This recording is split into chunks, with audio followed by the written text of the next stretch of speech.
哈喽，各位网友，大家好，我是小二货，欢迎来到本频道的 Vlog。本频道的视频内置了 CC 繁简中英文字幕，让网友们自行选择 CC 字幕，并方便了解观看。有关本频道视频的相关解读观点等，仅供参考。西贝预制菜道歉，罗永浩宣布停战，可背后的真相没那么简单。这场预制菜风波，表面上来看是企业危机公关和创业者罗永浩的退让，可罗永浩为什么选择要远走香港、日本？是逃避，还是避险，还是早就设计好的下一步？本频道 Vlog 就来讲解一下这背后的逻辑。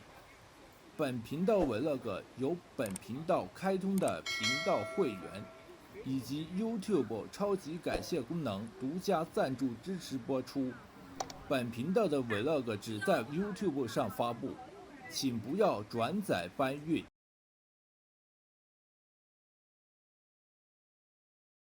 最近一段时间，关于罗永浩和西贝预制菜的争议，可以说是占据了网络上的头版头条。在微博、B 站等各类网络平台，这个话题都被反复讨论，形成了巨大的舆论声浪。事情的起点并不复杂，西贝作为一家全国知名的餐饮企业，近些年在转型中大力推行预制菜。所谓预制菜，就是通过中央厨房统一采购食材，统一制作，再经过冷链运输，到门店或者在家庭中加热即食。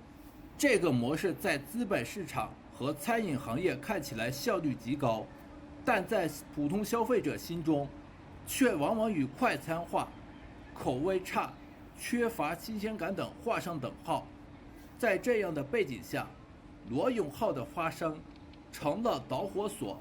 罗永浩一向以敢说敢怼著称，这次他毫不留情地批评西贝预制菜，认为这不仅伤害了消费者的信任，也可能损害该品牌在市场上的长期信任口碑。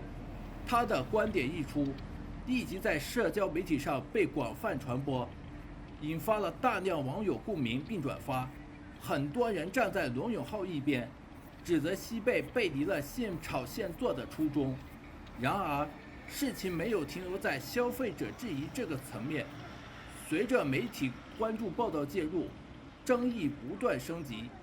一方面，支持罗永浩的人不断地放大对预制菜的质疑批评，并把它上升到餐饮行业未来走向的高度；另一方面，也有人认为罗永浩此举过于情绪化，甚至是为了蹭流量热点等。于是，在网络上，双方的争论逐渐地演变成一场舆论大战。与此同时，大量的自媒体视频博主，甚至行业的相关专家等也加入了讨论。他们从不同的方向角度切入，有的批判预制菜背后的资本逻辑，有的强调行业发展中标准化的必然性等。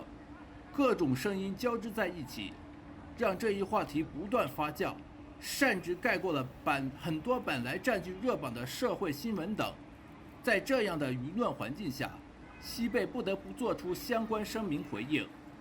最终，西贝方面公开发表致歉相关声明，承认在预制菜宣传和消费者沟通等方面上存在不足，并承诺会在未来加强信任透明度，回应社会相关关切。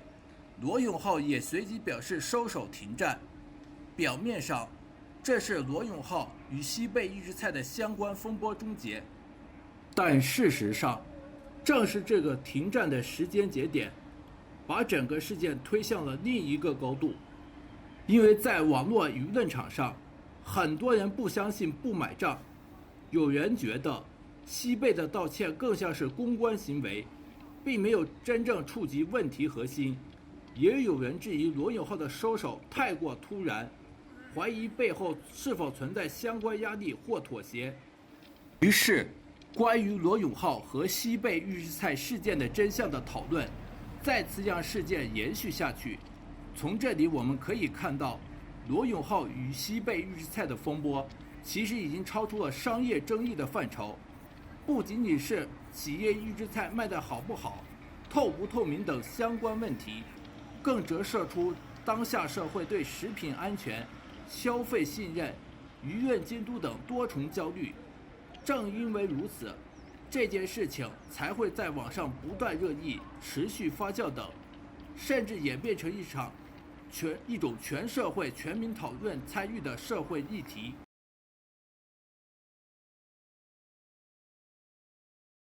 事情的发展在这里迎来了关键转折点。随着舆论质疑不断的升温，媒体轮番报道下，消费者和网友们的质疑声一浪高过一浪。西贝终于意识到，如果继续沉默下去，品牌声誉的危机可能会遭遇更严重。于是，在多方压力下，西贝预制菜团队不得不站出来发表声明，公开致歉。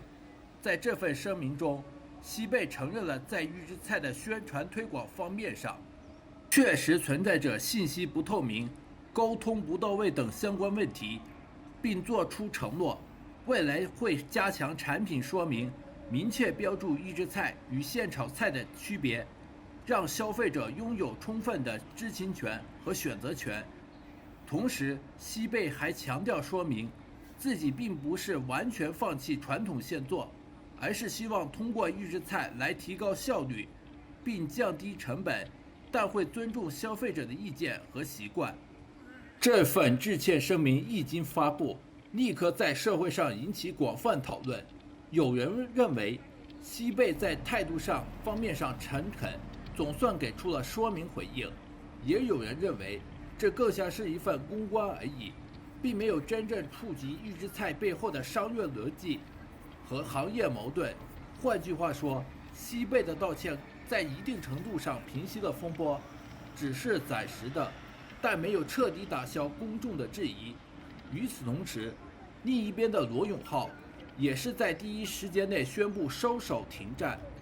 这位一向以犀利著称的他，这次选择了见好就收。他的表态并不冗长，只是简单的说，既然西贝已经做出说明回应并承诺改进，那自己也没有必要继续追击下去。这看似是一个皆大欢喜的结局，西贝低头承认认错，罗永浩主动收手停战，事件就此落幕。但问题在于，很多网友们并不买账。为什么？因为大家认为罗永浩之前那么强硬，怎么突然就停下来了？是不是受到了某种压力，还是幕后有人出面调停等？这种反差反而引起了更多猜测。再加上媒体不断放大报道之下，这件事逐渐地被解读为一场典型的舆论战。一边是公众对于预制菜的不信任，另一边是企业面对市场与效率等相关的无奈的中间地带。西贝的致歉和罗永浩的停战不过是阶段性的缓和而已，而非真正的结束。注意到这场风波的背后，其实折射出了3个关键因素。第一个因素，消费者的情绪。如今的消费者越来越敏感，尤其是在食品安全和饮食习惯方面上，一旦被欺骗，舆论就会迅速发酵下去。第二个因素，媒体和自媒体的推动。在媒体和自媒体和热点传播的时代，一个话题只要带上罗永浩和预制菜2个相关关键词，必然会形成巨大流量。第3个因素，企业公关的策略。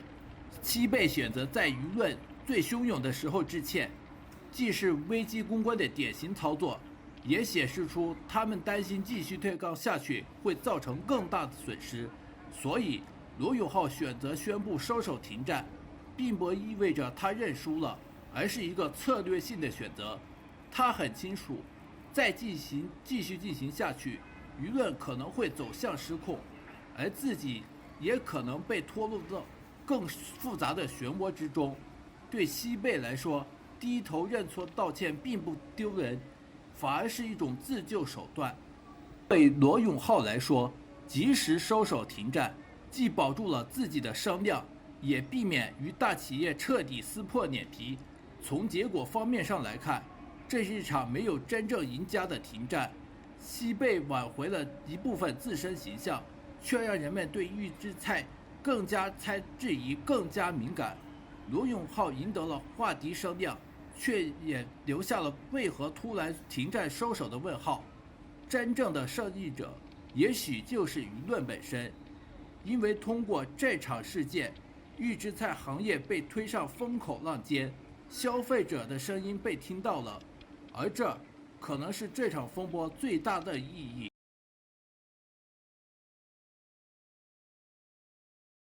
在西贝公开说明致歉，罗永浩宣布停战后，舆论常以为这场风波终于可以告一段落。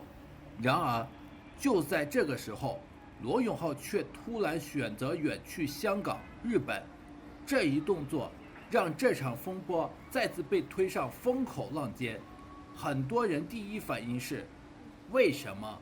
为什么在刚刚停战后，他不选择留在国内继续发声，反而是远走他乡？这样的行为引发了无数的猜测。有人说，罗永浩是躲去舆论的相关压力，也有人认为他是去寻找新的机会，甚至有人猜测这是一次刻意的停战退场动作。先来讲第一种可能，避嫌躲避。罗永浩过去的创业经历和言论风格，让他一直是有名的高风险人物之一。他的每次发声都会引起巨大争议。这次预制菜风波更是把他推到舆论的风口浪尖。选择在风口浪尖停战之后远去，或许是罗永浩这种高风险人物的一种自我保护。他离开中国的舆论环境，等风头过去，再回来继续布局。这其实是很多公众人物惯用的策略。第二种可能，调研和机会。众所周知，罗永浩虽有网红标签，但骨子里始终是个创业者。从最初的英语培训，到手机，到直播带货，他一直在寻找新的方向突破口。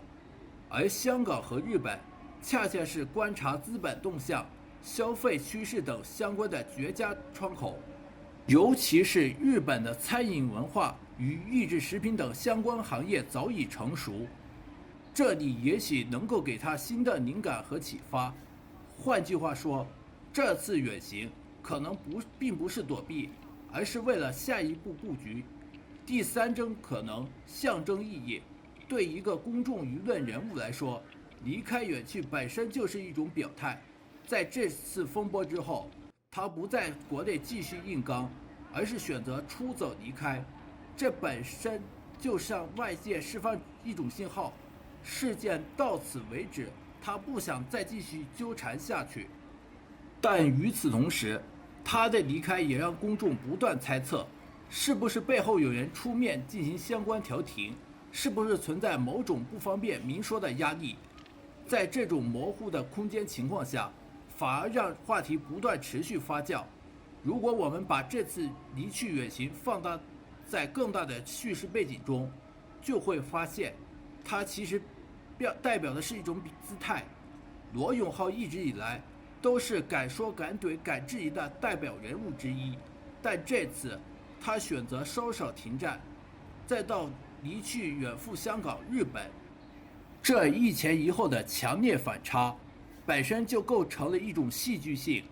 这种戏剧性下，让公众觉得故事本身并没有结束，而是被推向了新的阶段。这里还要看到一个更深层次的逻辑：公众舆论人物与舆论场的相关博弈。罗永浩深知，持续硬刚不仅消耗自己，还可能反噬自身个人品牌。而远行离去的这种动作，一方面能让舆论冷却下来，另一方面也能制造新的悬念，让自己一直处于公众讨论的中心。简单的来说，这既是退也是进。从舆论角度来看，罗永浩的远去香港、日本，让人们不得不思考，这场预制菜风波究竟是一次偶然的口水战，还是某种深层次的社会议题？如果只是偶然，他本可以选择低调沉默，但如果是社会议题，他的离去反而让大家更加聚焦。这就是罗永浩一贯的风格，用行动制造相关讨论，而不是单纯的用语言。所以这次远去香港和日本，无论是避险、考察还是象征的意义，都再次证明了一个事实：罗永浩依然是那个擅长制造话题、操控舆论节奏的人，甚至可以说，他已经把离开本身变成了一种叙事的策略。最终，公众或许并不在于罗永浩在香港、日本具体做了什么，大家真正关心的是他为什么要远走，他什么时候回来，以及他回来后又会带来怎样的故事。这就是罗永浩，无论是在国内打口水仗，还是远弃他乡，他的预计移动始终成为舆论的焦点之一，而这或许他才是他最大的本事。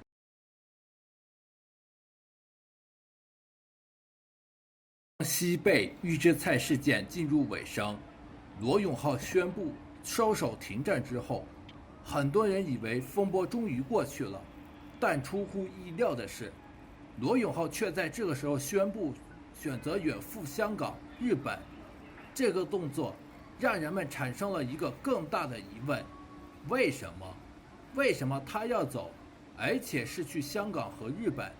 要理解这个问题，我们不妨把罗永浩的远去放到更广阔的语境中来看。在中国的商业史上，其实并不缺少类似的案例。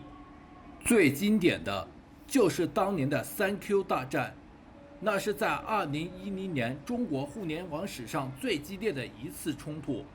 腾讯和奇虎360因为软件兼容和利益相关问题撕破脸，最后演变成一场公开的战争。大家可能还记得，当时甚至出现了2选1的荒唐局面。但更戏剧性的是，在冲突最激烈的时候，腾讯不仅在舆论方面上全面出击，还曾经动用关系，让当地警方去找奇虎360的麻烦。周鸿祎作为奇虎360当家人，一度被迫远走香港，才暂时脱离了相关麻烦。大家看一下相关视频片段。就最那个所谓走投无路的时刻，你经历过吗？我经历过。那在那种时候，你有没有想过，我就算了，我最糟我还可以去中关村传个电脑？其实我最难的时候是3Q大战的时候，当时人家说要办我，当时吓了我就赶快跑了，就差点亡命天涯了。我好奇你跑到哪儿去了？当时我先跑到香港去了。待了多久？那时候我待了10来天吧。当你在那些所谓绝望、沮丧或特别走投无路的时候，你的就人属于静静的思考。我想我要做什么，怎么做？你还是我去打枪，我去打猎，我去攀岩？就你会用种什么样的方式去度过那一段时候？我比较喜欢看电影。看电影。我比较喜欢看电影。对，然后我有时候很沮丧的时候，我就看电影，我就会投入到电影的情节里边。看电影对我是一种，所以为什么我会在家里建个小电影院？OK， 那我很好奇，你在几个不同的艰难的阶段都看什么电影度过的？比如香港那时候你看什么电影？那时候他放什么电影我就看。香港那时候放什么电影你还记得吗？让我记忆比较深的，我不知道你看过《Inception》吗？Inception 啊，我看过呀。盗梦空间啊，我知道。中间有一个片段，就是当时就跟那个感觉非常像。就是《Inception》里面那个莱昂纳多，不是别人认为他杀了他老婆吗？他准备回家，他2个孩子在外面花园里玩东西，就有人给他塞2张机票，说你赶快走，他马上就要走，说联邦调查局就要来抓他，说他就没有来得及跟他的孩子告别一下，对吧？就那个场景，就我印象特别深，就烙在我心里。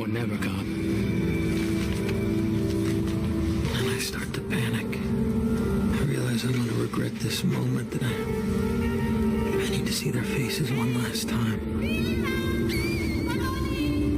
The moment's passed. 因为当时我也是，突然有个人，我本来要回家，当时我记得我小孩那时候还挺小的，突然有人打电话说你现在就到机场，看买张票，现在就走，不要停留。然后我根本就没有时间要去回家跟家里人去告个别，然后也没有机会去看一眼我的小孩。然后呢，这个当时10年嘛，我当时小孩才一个3岁，一个1岁，所以我就跟莱昂纳多那个情况就特别像。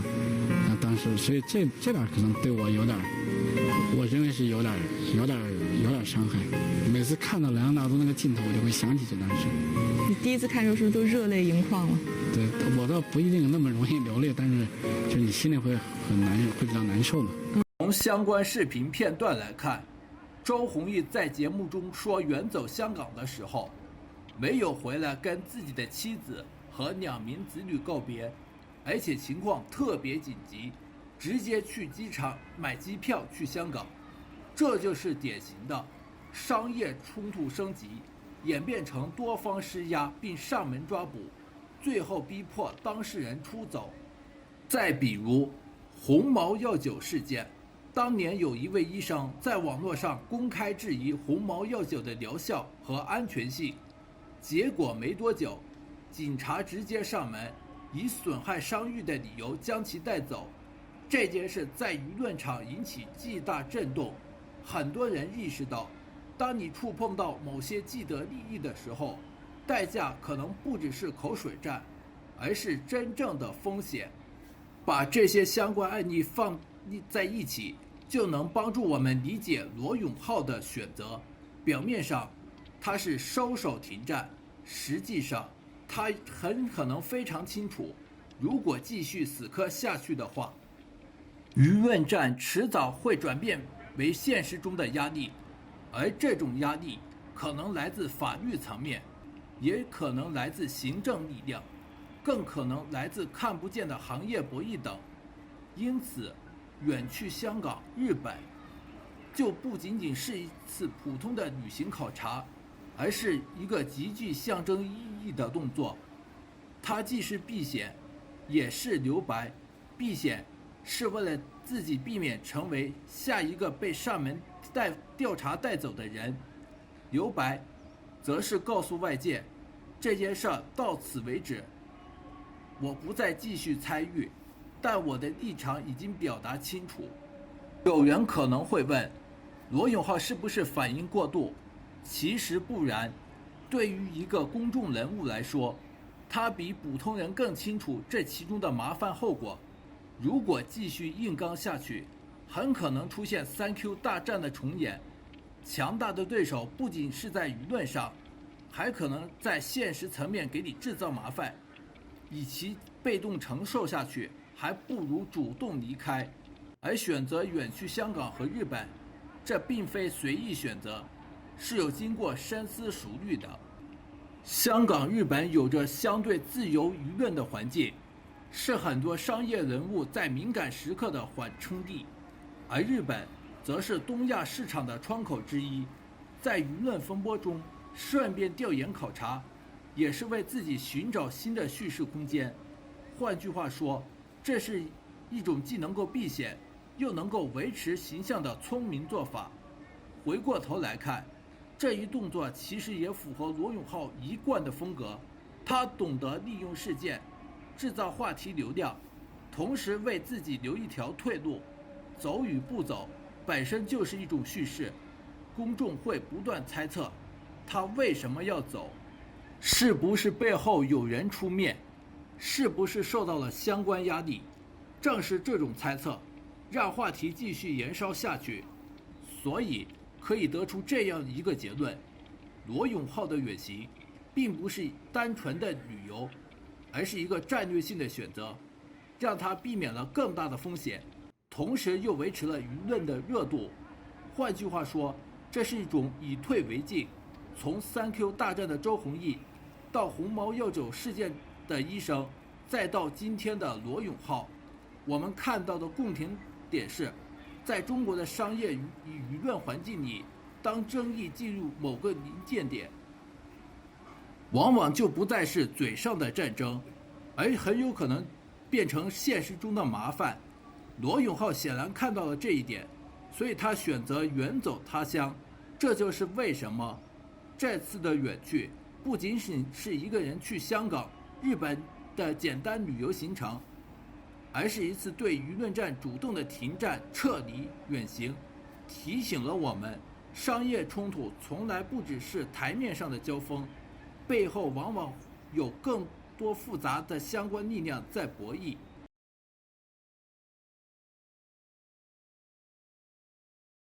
当我们回顾这场罗永浩西贝预制菜的风波时，很容易看作是一场舆论口水战。一个知名企业，一位敢说敢怼的公众人物，外加一群网友的围观与助推，合力制造了一场热闹的互联网热点事件。可是，如果仅仅把它看作闹剧或话题，那就低估了这事件的意义。首先，这场风波揭示了消费者与企业与政府之间的信任裂缝。过去的很长一段时间，餐饮行业向效率和规模化靠拢，预制菜就是最典型的路径之一。但消费者要的却是透明、真实和尊重。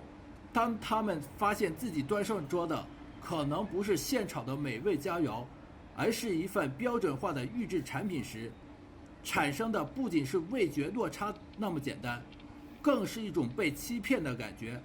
罗永浩的质疑之所以能引发人们的强烈共鸣，不是因为他一句话多么犀利，而是击中了人们心中那根敏感的弦。食品安全和饮食文化不能完全被资本逻辑等相关绑架。其次，这一事件也反映了公众人物在舆论场的力量与风险后果。罗永浩以敢说闻名，他的每次发声都会在舆论中掀起不小的波澜。这一次，他几乎仅凭一己之力，把预制菜推到全民话题的高度，且讨论不断。但他也不得不承受风险后果。当质疑演变成对抗，当流量变成压力，他选择停战和远行。这说明公众人物可以引爆话题，但也很容易成为事件的中心靶子。如何在影响力与风险之间找到平衡，这也是罗永浩留给后人思考的启示。这场事件让我们看到舆论监督在当下的独特作用。在传统意义上，食品行业的问题往往需要监管部门介入才能曝光，但在今天，社交媒体和公众人物已经成为重要的发声放大器。罗永浩的质疑、网民的跟进、媒体的报道，三者结合下来，形成了真正的舆论压力，迫使西贝公开致歉说明。这其实是一个案例。在信息传播极快的时代，舆论监督正在成为社会治理的重要补充力量之一。再进一步，西贝事件还带来关于行业未来的思考方向。预制菜到底该不该发展，这是一个绕不开的问题。从产业角度来看，预制菜能提高效率、降低成本、提升餐饮连锁化水平等，是不可阻挡的趋势。但从文化情感角度来看，消费者对现场的执念不仅是口味问题，而是一种生活方式的坚持。这意味着未来行业要走的路可能不是彻底否定预制菜，而是如何在效率与体验与信任之间找到新的平衡点。这场风波就是对整个行业的一次警醒。最后，这件事最深层的意义，让我们看到社会对话的可能性与极限。一方面，消费者发声，公众人物助力，企业低头回应，这是一种良性的对话机制。它说明，在信息透明的时代，企业不再一意孤行，必须倾听社会声音。另一方面，同样也看到了局限，对话往往充满情绪，容易走向对抗，甚至出现非黑即白的极端化倾向等。这就是为什么罗永浩在最后的时候选择收手。他知道，如果再继续下去，将不是建设性的讨论，而很有可能是双输的局面。所以，当今天再谈起罗永浩与西贝预制菜的事件，它的意义已经不只是一场纷争，它关乎消费者信任，关乎舆论监督，关乎行业未来，也关乎公众人物与社会的互动关系。正因为如此，才值得大家反复的回看，不是一场热闹而已，而是一次提醒，在高速发展的社会中，如何保持透明、沟通与信任，依然是每个企业、每个公众人物，乃至每个普通人必须面对的问题。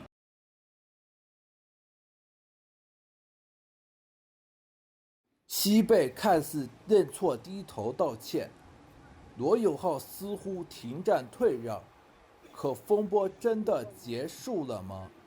或许这才刚刚开始。你以为罗永浩是停战退让，还是在蓄谋一场更大的对抗反击？如果对这件事有什么观点看法的话，欢迎大家来留言。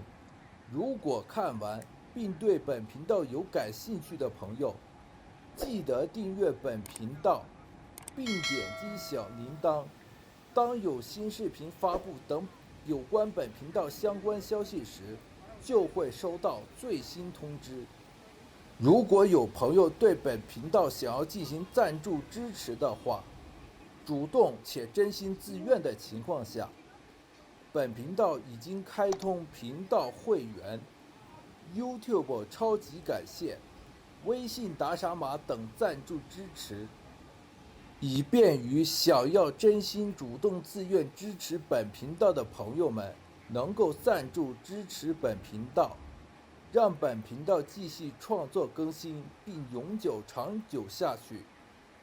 欢迎大家来观看支持傻二货 Vlog， 您的订阅、点赞、评论、转发一条龙，是对本频道最大的支持动力。